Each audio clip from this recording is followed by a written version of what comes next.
समुद्र के किनारे देवता और असुर दोनों की निगाहें शांत समुद्र पर टिकी हैं, जहां अब मंथन की शुरुआत होने वाली है। मंदराचल पर्वत को मथानी की तरह समुद्र में रखा गया है और वासुकी नाग विशाल रस्सी बनकर दोनों ओर से पकड़ा गया है। आकाश में तेज बिजली चमकती है, समुद्र की लहरें ऊंची उठती हैं, जैसे स्वयं प्रकृति भी इस अनोखी घटना की साक्षी बन रही हो।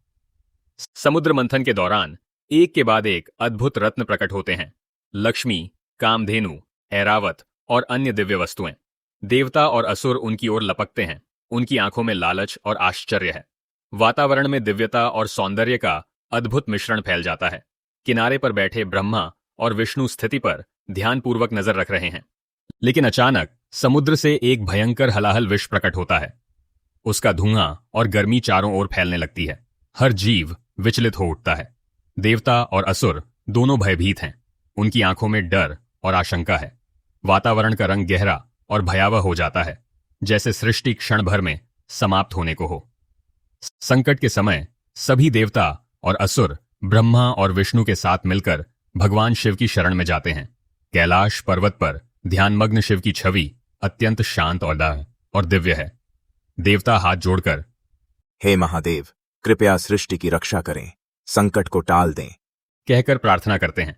वातावरण में भक्तिभाव और भय मिश्रित है। हर किसी की निगाहें शिव पर टिकी हैं। भगवान शिव ध्यान से उठकर समुद्र तट पर आते हैं। उनका तेज और करुणामय चेहरा संकट को समझता है।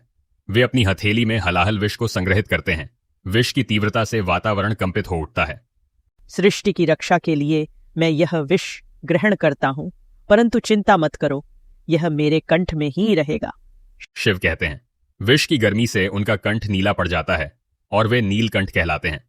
माता पार्वती तुरंत शिव के पास आती हैं। अपनी शक्ति से वे विष को शिव के कंठ में ही रोक देती हैं, जिससे वह उनके शरीर में नहीं फैलता।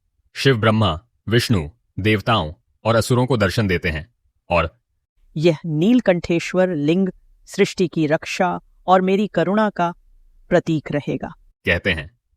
पर्वत की गोद में स्थापित दिव्य लिंग की पूजा आरंभ होती है।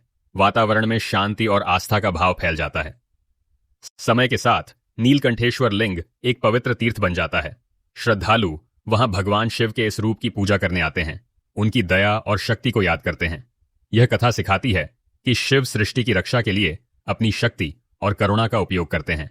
नीलकंठेश्वर लिंग रक्षा, करुणा और शिव की महिमा का प्रतीक बनकर युगों तक पूजित हो जाता है।